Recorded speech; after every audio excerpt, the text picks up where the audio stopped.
My partner finally cut ties with his toxic mother and sister after they demanded we give up our house for my jobless sister-in-law and her family. My in-laws have always had an unhealthy dynamic with my spouse, and it started to impact my life in ways I couldn't ignore. Growing up, my partner, Adam, was the golden child, and his mother was deeply attached to him. Adam once explained to me that, because his father was often busy with work, he spent most of his time with his mother, which made them very close. However, I noticed that his sister, Rachel, wasn't treated the same way by their mother. While I'm sure Adam's mom loves both her kids, she clearly prioritizes Adam. I suspect Rachel noticed this too, which might explain why Adam always tried to make up for it by being a caring older brother. But the truth is, Rachel and Adam's mom often behaved in ways that crossed the line. For example, when Adam and I started dating, he had just graduated college and was living with his family. They all shared a home, but his parents gave Adam his own floor for privacy, where he could host guests. He sometimes invited me to stay over, and we would spend time together in his room. However, on multiple occasions, Rachel would barge into Adam's room early in the morning without knocking, even when we were still in bed. As you might guess, we weren't always dressed appropriately, but she acted like it was completely normal and would launch into random conversations with Adam. This was deeply uncomfortable for me. I wasn't okay with her seeing me in my sleepwear, and I didn't understand why she thought this was acceptable. I realized that Adam was living with his family, so I should have expected some interruptions, but is it too much to ask for someone to knock before entering? At the time, Rachel and I didn't know each other well, so her behavior felt rude and intrusive. I talked to Adam about it and told him I wouldn't feel comfortable staying over unless he installed a lock on his door. He agreed, but when Rachel discovered the locked door the next morning, she threw a tantrum. She hammered on the door and demanded Adam open it. When he eventually let her in, she stormed in and demanded to know why the door was locked in the first place. As soon as she saw me, she pointed at me and started ranting, calling me names like, "that girl." She blamed me for the lock and accused me of coming between her and her brother. Adam explained that the lock was his idea, but Rachel didn't believe him. She kept yelling that siblings shouldn't have secrets from each other. Adam reassured her that he wasn't hiding anything but pointed out how disturbing it was for her to barge into the room when we were sleeping. Rachel turned her anger back on me, saying I was ruining their sibling bond. I excused myself, overwhelmed by her aggression, and went to the bathroom. Adam apologized to me afterward and promised to address it with her. The next weekend, Rachel gave me a half-hearted apology, claiming she thought it was urgent to talk to Adam that morning. Adam firmly told her not to bother us like that again, and she reluctantly agreed. Though that specific issue seemed resolved, Rachel's behavior only grew stranger. Anytime Adam and I had minor disagreements, about something as trivial as which movie to watch, Rachel would chime in, suggesting that Adam should date someone more compatible. She even made snide comments to me when we were alone, like, "Why did your ex break up with you? Were you not good enough for him?" or, "Adam's ex was way more attractive than you." At first, I tried to ignore her jabs, but one day I'd had enough.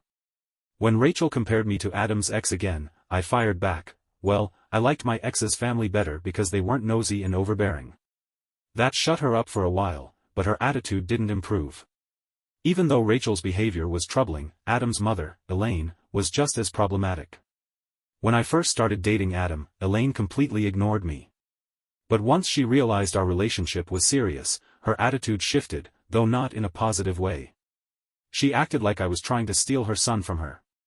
At family dinners, she would either ignore me entirely or make passive-aggressive comments directed my way. Adam noticed her behavior and tried to address it, but nothing changed. One time, Elaine openly called me stuck-up because I had attended a private school, while she had been a public school teacher. She also tried to discourage Adam from proposing to me, telling him he should find someone better. Thankfully, Adam didn't listen to her and proposed anyway. Elaine and Rachel were furious when they found out we were engaged. They both contacted me separately to insist that I break off the engagement and return the ring. Elaine even claimed it was my responsibility to walk away, as Adam wouldn't listen to her. Naturally, I refused, telling them they had crossed a line. When they saw they couldn't manipulate me, Elaine begrudgingly changed her approach. She told me that if I was going to marry Adam, I'd better be prepared to take care of him, the way she had for years. Her comments were insulting, but I brushed them off. Rachel, however, accused me of being a gold digger and said Adam deserved someone with higher status. She even threatened to expose me before the wedding so Adam would leave me. At this point, I confided everything to Adam. He was appalled by their behavior and confronted them directly, but neither Elaine nor Rachel backed down.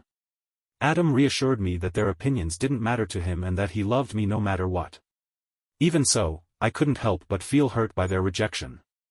We had already planned to pay for our wedding ourselves, but when Elaine offered to cover half of the costs, we politely declined. Adam explained how hard we had worked to save for the wedding, hoping she would understand. Instead, Elaine became upset, claiming Adam no longer needed her.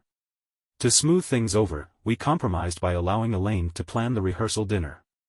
She seemed pleased with this, and we hoped it would give her a chance to feel involved. Unfortunately, her involvement only caused more problems. When the rehearsal dinner arrived, it was a disaster.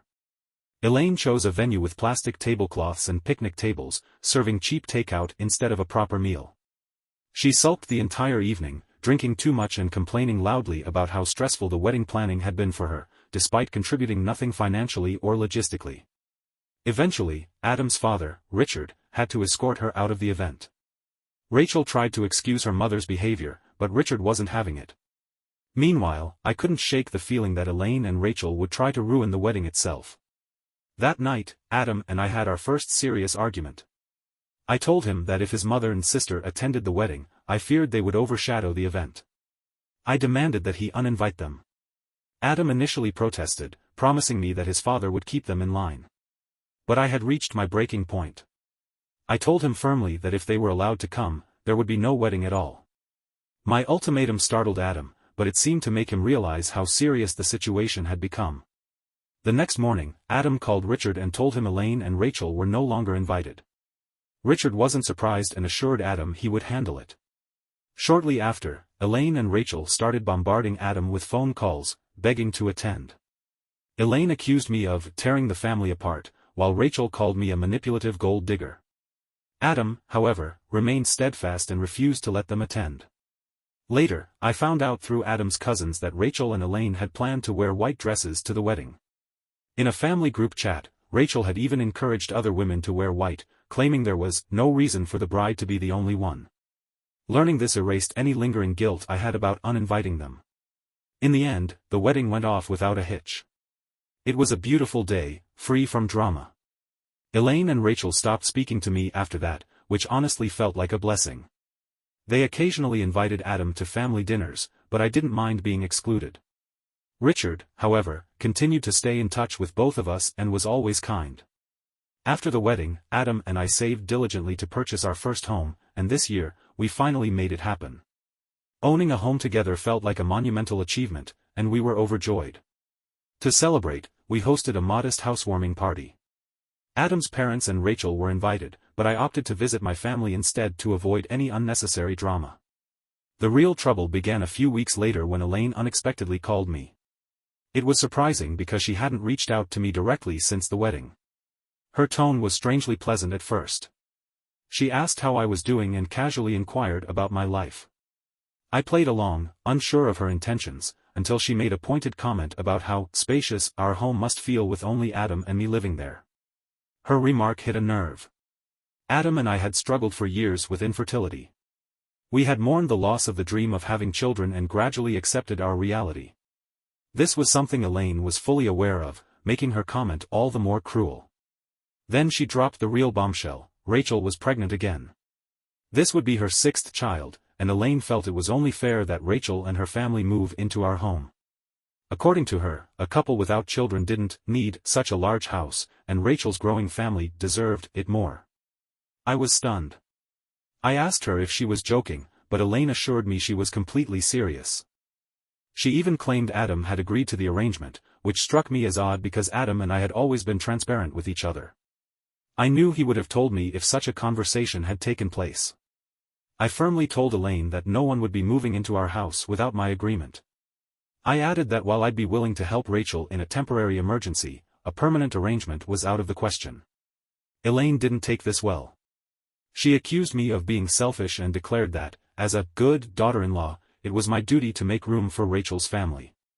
Frustrated, I sarcastically replied, "Sure, I'd be happy to let them move in, just as soon as you start covering the mortgage." You'd probably need a second job to afford it, but I'm sure it would make you feel good to help your daughter." Elaine exploded, calling me unreasonable and accusing me of disrespecting her. I countered by pointing out how absurd her demand was. She eventually hung up on me, furious. Later that day, Rachel called and accused me of being a gold digger, claiming I had brainwashed Adam into turning against his family. I calmly replied that if anyone was a gold digger, it was her unemployed boyfriend, who contributed nothing while she worked herself to exhaustion. I made it clear that I would not allow her family to move into our home unless they were willing to contribute financially, which silenced her. She hung up, calling me cruel for choosing money over family. Though the confrontation left me drained, I felt a sense of empowerment. For years, I had tolerated their behavior, but this time, I stood my ground. I wasn't going to let them manipulate or bully me anymore. Update 1. Many of you asked why Elaine would make such an unreasonable demand. The truth is, she's always been entitled and has never respected boundaries. Adam has spent his whole life trying to please her, and Rachel often follows her mother's lead, hoping to win her approval. In this case, Elaine saw an opportunity to use Rachel's situation to guilt us into compliance. Rachel, on the other hand, stood to benefit from free housing and financial relief while her partner continued to sit around doing nothing. It's a toxic cycle, and I've had enough. Adam was out of town for work when all of this happened, but I've decided to wait for him to return so we can discuss everything in person. This is too important to handle over the phone. Update 2. Adam is finally home, and we had a long talk about everything. I told him about Elaine's call, her outrageous demand, and the lie she told about him agreeing to let Rachel move in. Adam was shocked and assured me he had no idea about any of it. The only thing his mother had mentioned before his trip was that Rachel was pregnant, nothing about moving into our house. Adam called Elaine immediately to confront her. When he questioned her, she tried to backpedal, claiming she knew Adam wouldn't mind helping his sister. Adam cut her off, making it clear that the idea of Rachel and her entire family moving in was out of the question. He also told her that it wasn't her place to make decisions about our home. Elaine, of course, didn't take this well. She argued that Rachel desperately needed help and accused Adam of being heartless for refusing. She even suggested that since we didn't have children, helping Rachel's family could be fulfilling for me. That was the final straw for Adam. He told her she had crossed the line and that her behavior was unacceptable. Adam ended the call by warning Elaine that if she or Rachel pushed this issue again, he would cut off contact with them entirely. Update 3. Following advice from many of you, I installed security cameras around the house in case Elaine or Rachel showed up unannounced. This turned out to be a smart decision. A few days ago, while Adam was at work, both Elaine and Rachel arrived at our house, banging on the door. I saw them on the cameras and immediately called Adam. While waiting for him to get home, I spoke to them through the door. They demanded I let them in, but I refused. Elaine called me selfish and accused me of tearing the family apart, while Rachel hurled insults about me being manipulative. I calmly told them they were being recorded and warned that if they didn't leave, would call the police. Just as they were arguing with me, Adam arrived.